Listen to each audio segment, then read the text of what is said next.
He was delusional. Okay, no. He was delusional the whole time. The whole time during labor. Yes, he was the most supportive. No, starting the 15th and on, I was delusional. Delusional. Like, just so like, are we really doing this? Is she really coming? Is she like, no, not delusional. Denial. Because I just want to make sure. Like, is this really happening? I'm like, babe, I'm in labor and delivery room. My water has broken 8 hours ago.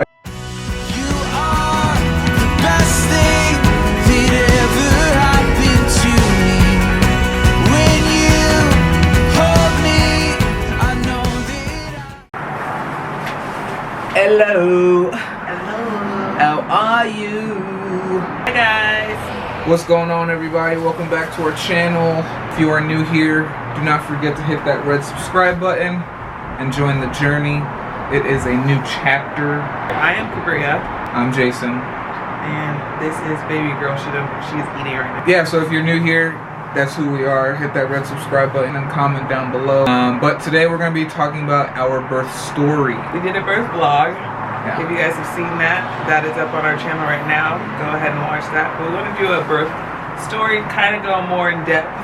The background. The background. It was interesting, amazing, hard, scary, calming, frightening, peaceful, frustrating. All in one. But it was all worth it. All worth it.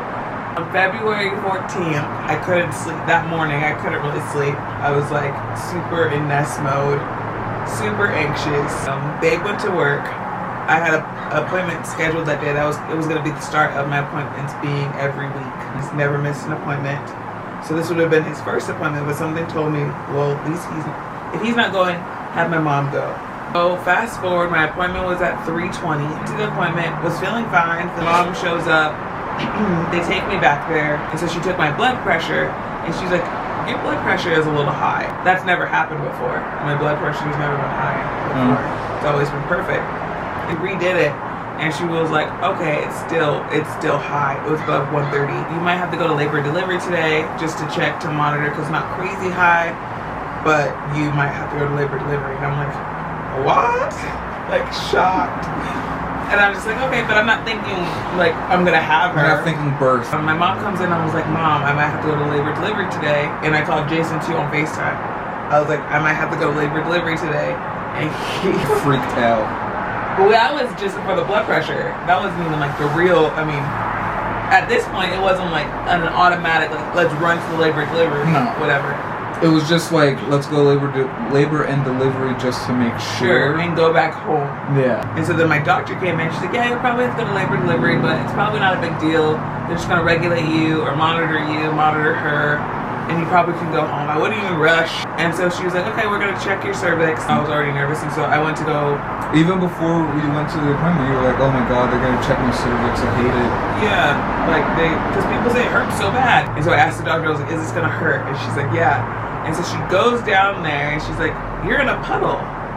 And I'm like, yeah, because I'm nervous and scared and sweating because you just told me I'm about to go to labor and delivery. So I sweat. So I'm like, oh, it's just sweat. And she's like, no, that's not sweat. I'm going to check to see if it's your water. And I'm like, it can't be. But it could be. I'm like, it can't be. Like, you know? It's too soon. Checks it with the strip. And she's like, do you see that? And I'm like, okay, it's blue. And she's like, no, your water broke. You're leaking. Your amniotic fluid's leaking. And I'm like, I'm laying on the table. My mom's holding my hand. Jason's on FaceTime. And I'm like, wait, what? And she's like, and when your water breaks, you automatically you have to go to the hospital. And so I'm just like, not freaked out, but I just got really overwhelmed. And when I get overwhelmed, I kind of have a panic attack. So I had a panic attack on the table. Expecting that, but we've been joking about it all week, but I wasn't expecting it. So, and Jason wasn't there. And like, I just was just like, what the heck is happening? Like, and he's like, what's going on? What's going on? And I'm freaking out. And my mom's just like, it's okay. Jason, she's fine. My mom's trying to tell Jason what's going on. And I'm like, and Jason's like, so do we need to go to, all Jason was saying, do we need to go to the hospital? Do we need to go to the hospital? I'm like, babe, my water is leaking. Like, it's broken. No, I was still in denial that you were going to go into labor. This time it happened. Yeah. So then we go in the car. I told Jason, go home, get all this stuff, like get the bags. Now you can tell your side of the story where you were at. You were on your way to the hospital. I was leaving work. Thank God that these people already knew that you were going into labor, or you were taking time bomb. Tell them to come cover the store, or whoever was coming to come cover the store. Drove speeding to the house. When my mind is like going and going, I forget to do stuff. So I had my sister on the phone.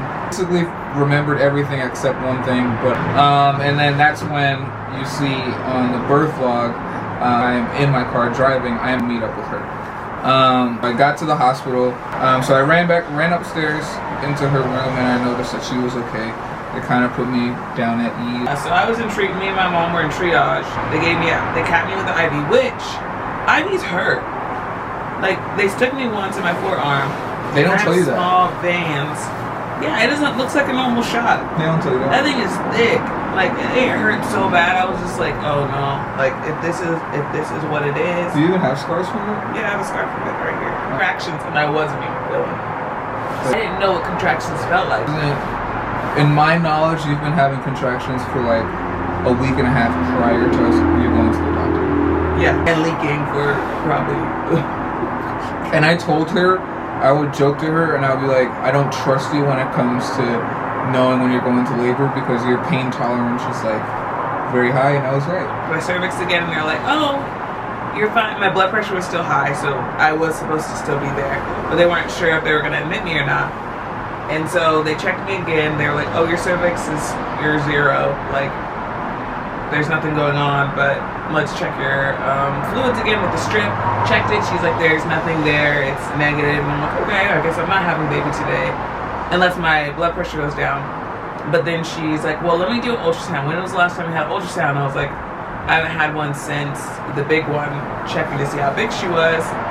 And so she was like, okay, let's do the ultrasound. So they did the ultrasound, and they're like, her fluids don't look good. With that being said, we're just gonna go ahead and induce you. How do you feel about that? And I'm like, okay. Let's get it. Like, we're here. That's gonna keep her safe. And I started 0%, like 0, nothing, tight, closed, high, everything. And I was just like, oh, this is gonna take forever. Like they were even saying, they're like, she's probably not gonna be here till Monday or Tuesday. And I'm just like, dang, that sucks. Like, we're gonna be here for ever. So they started me on this pill called Miso. We just been calling it Miso, because that's what it starts with. But it's and they put it in your cervix. It's supposed to soften up your cervix. And that, honestly, that worked quick. Like, they put it in there, and I was already dilated in an hour to 2 centimeters, 90% of face. And so I was like, cool, this is going. Like, we're about to have her, like, maybe February 15th at night or afternoon. Cool. So we thought. Actually finally showed up, and then they checked me, or they were monitoring her heart rate, and her heart rate kept dropping. She didn't like my contractions with that pill shot in my arm, which burned like crazy. And they gave me that shot, and then my contractions, so they stopped labor. In the morning, they checked me again, and I'm thinking, mind you, my contractions slowed down, like they didn't even hurt anymore. In the morning, they checked me again, and I was like, oh, sure enough. Dilated to like 4, at least. No, friends, no.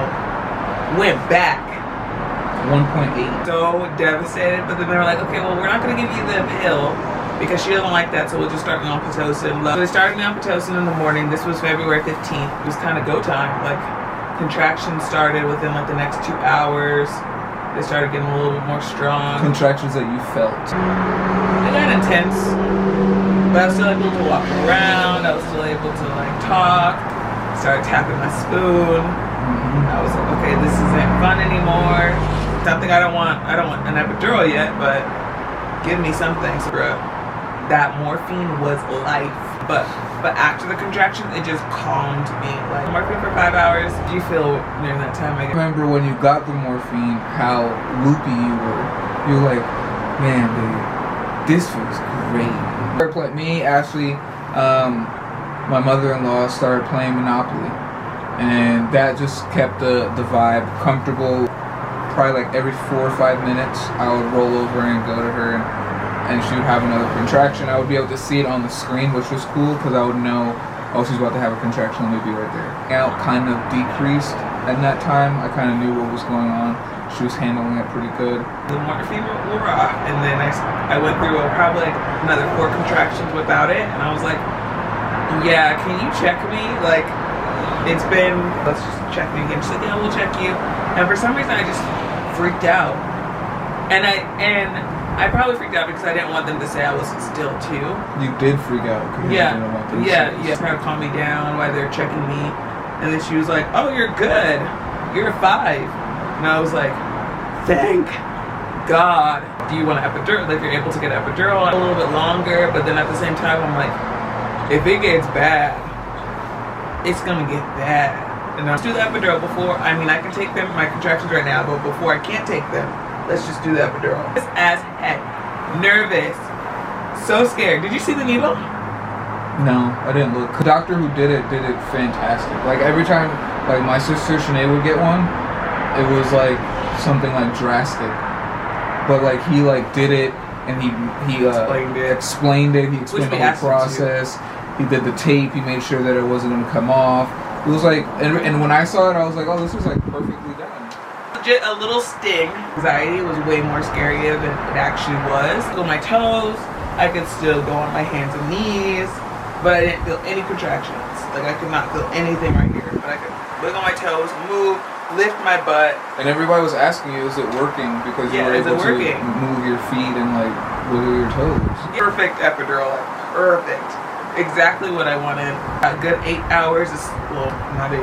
Yeah, about 8 hours of sleep. At 12, and they were like, oh, you're 7 centimeters. And I'm like, thank God again. We're not gonna check you for another 2 more hours at 2:30. And so then I fell asleep, and then all of a sudden I woke up because I started feeling contractions. And my bag had emptied out, and so they just refilled it and then shifted me over a couple times. But as all this was going on, her heart rate kept dropping a little bit. So all through the night, which I didn't mind because I was asleep, but all through the night they were kind of moving me back and forth. She did not like me being on either side, which she didn't like. Even when you were when I was pregnant with her at sleeping. Then 2:30 comes around. She's looking good, but her heart rate still, like I said, was dropping. She didn't like contractions at all whatsoever. Jason up, my mom and them legit walked in right when she was telling us how many centimeters I was, and I was 10 centimeters. And we're like, it's go time, let's go. Like, we were all so excited. And she's like, don't get too excited. This is your first baby, so you could be pushing for hours. Boy, was I pushing for hours. How did you feel when they said 10 centimeters? Because you just woke up. I literally was delusional. I woke up. Ashley and mom were like, oh, we're gonna be back. I was like, okay, make sure you come back at 6 or at 2:30, because if not, you're gonna miss something. We're like, okay, we're gonna be back. And as soon as I woke up, there was nurses in the room. Like, what's happening? And they're going to check you, and then mom and Ashley walked in right at the right exact time, and they're like, oh, we're gonna go ahead and check you. And I was like, please God, if she has not made any progress, she's going to flip out. Please God, make her make progress. And then they said she was 10 centimeters. I was like, okay, so what happens now? She was like, let's start practice pushing. I said, yeah, we're gonna do it. Oh my God. Real. And I was just like, okay. So 10 centimeters anyway. So we started practice pushing. Actions weren't back to back. They were like 5 minutes apart, which they needed to be like 3 minutes apart. So they put me back on Pitocin during pushing on oxygen. I was on my back first. Let's go on your side, because I think her heart rate dropped a little bit. Pushed for a little bit, heart rate dropped again, but not too crazy, because they said it's normal for babies' heart rates to drop during pushing. And so we went on my other side. Heart rate started dropping, and then it started dropping, I guess, really bad. So my question is, you went on your sides because they were telling you to do it, or you wanted to? Because they were telling me to. I didn't know. And so I was on my side, and then I guess her heart rate dropped a lot, and that's when all the doctors came in. And I don't even really, like, I remember the guy talking, obviously. I remember that, because that pissed me off. I'm still on my side. Yeah, he came in, and he was like, so you have options. You can do a C-section, you can do forceps, or you can push. But you're not pushing very great. So, mind you, and my midwife told me I was pushing phenomenally. So I'm just like, what do you mean I'm not pushing great? This man said that we're gonna do clamps on my child's head to pull her out, and she might not have friends. I had to break down what each one was, the risk, all those things. I didn't mind having a C-section. It's not on our plan. Did need it, and it was like really risky. I was down for it, whatever. But I just felt like it wasn't necessary. I felt like God was talking to me too, and was just like, you can go the easy. Not saying C-sections are easy, because they're not. They are not. But I just felt like God was saying, like, you can either believe in yourself and push her out, do forceps and ruin your body, because also 2 forceps not only can damage her face and her head, but I could also tear and rip, and it could just be very invasive. Or you can do a C-section and you're down for 8 weeks, literally. And I have stairs, I got dogs, I got her, like, there's just too much going on. Like, yeah. Or you can believe in yourself, believe in me, and push her out. And I was just like, okay, everyone, shh. And, like, Ashley put Mighty God on, and I'm gonna talk to Mila. And Jason even whispered in my ear, he's like, talk to her. And my mom even said it too, they're like, talk to her and let's go.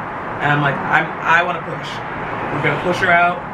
I'm gonna try my best, and if it doesn't work, then it is what it is. Well, whatever. But we're gonna push her out. They had me push on that side again with him. Still not looking too good. We can just do forceps, and I can get this baby out in 5 minutes. Dan looked at me, which was my nurse, which was amazing.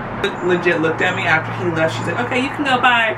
She looked at me and she's like, we did not work this hard for her not to come out the way you want her to come out. And I'm like, you are so right. You're kind of like thinking a little bit, and then she's like, oh wait, she likes you being on your back. You want to try your back? Let's try your back. And I'm like, yes, let's try my back. My contractions were so far apart that I would push on a contraction, but because my contractions were 5 minutes apart, she would go back in.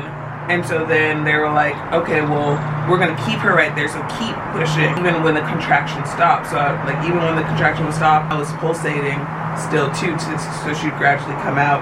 And then I think that's what made it. Yeah, and Jason was like, I screamed once, and I guess that's when she like kind of came out a little bit. And I didn't feel it, but like I felt the pressure of it. That's when I saw that little girl. Looked at the right time though. I didn't look at the beginning. Because I was just watching the monitor and I was watching you. I was seeing if you were listening to, not even to the nurses, but to me. Because I knew that if you listen to what I'm saying, it would calm you down. And you were listening to what I was saying because I was trying to whisper to you and tell you, go inside yourself and dig deep and just push. You got this. You can do it. I promise that everything's going to be okay. And the moment like you knew that everything was all right, that's when you were pushing the right way. And then I was like, make noise, like scream, act like you mad at me. And you started screaming, and that's when the progress started going, and you were actually making progress. And I was like, oh, I see the top of her head.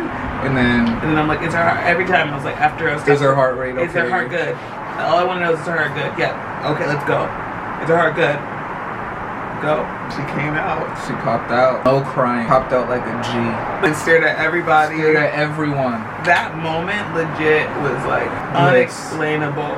You can literally, if you watch the video, you can literally see the moment on my face. That's exactly what the moment was. Cause it's like, it's crazy. Even myself very easily.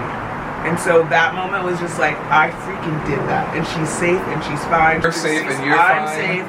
And I'm fine. I only ripped a little bit, and it was inside, which is the best tear that you can get because it's not like being for a new parent. In yourself, and just like push through it. Literally. Want to tell them why we chose her name? Yeah. Before we found out she was a girl, mind you, this name wasn't on our list at all. Watching something, and someone said Mila, and I'm like, and I just like felt it. I feel like that's her name, and I was like, I hope Jason likes it, but like I feel like that's her name. Then I looked it up, and it means merciful, soldier, favor, graceful, and all these things that I want these qualities that I want my daughter to have. And exactly what the birth was. I could legit cry. Like I could legit cry. Because how God's hand was over that whole situation and how my anxiety is. I was so calm during that whole birth. Like, from start to finish. Family members wanted to call and say that they felt like something bad was going to happen and stuff like that. And I'm like, I'm so glad that, like, my husband knows me. Like, know that, like, no, you cannot talk to her in this moment about whatever you see. Because if you do, that would change the whole situation, the whole entire situation, let alone like even just Jason's support in the whole thing, and like allowing my mom to be there and allowing my dad to have a moment with me, and knowing what I needed in that moment. And like, I could not ask for a better birth partner, and I could not ask for a better birth in general. That's her first name, and that's what it means, and like I think that's exactly who she's gonna be. And then her middle name is after my grandmother, who passed away when I was in 6th grade, who I was really, I don't know, but who I was really close to, and someone who really supported me, and like is one of the strongest women I know. She battled cancer, unfortunately lost her life to cancer. She has all the qualities that I want my daughter to have: independent, strong, courageous, loves her family, like to know and protective. I already said strong, beautiful, all these things. Just an amazing person.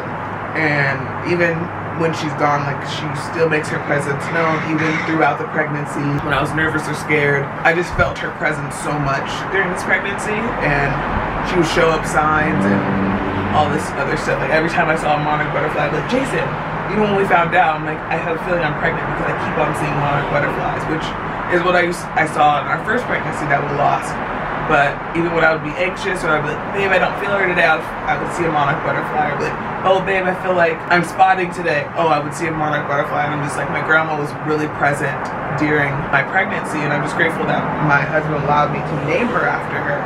Sounds good. As a unit, I'm okay.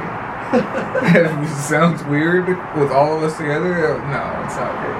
Yeah, so that is her birth story. And her name.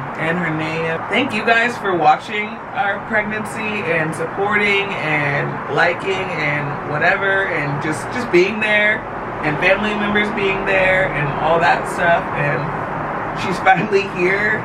We waited I don't even know if we'll share that story, but it's been 2 years, a crazy 2 years to get to her. We'll share that on her 1 year. That'll probably be her 1 year. Maybe. We'll see. I don't know. We'll see. That's a story to tell. Testimony in itself. But she's here, and it's full circle, legit full circle. And oh, mama, there she is. But anyways, thank you guys so much for watching. Mila's about to wake up, and thank you guys again for all the support, all the likes, all the comments that we have been getting. Our YouTube channel is definitely growing, and we are loving what we're doing. And with this new bundle of joy, you'll see her more often on camera as well. But that's all for now. We'll talk to you guys later. Bye, guys. Peace.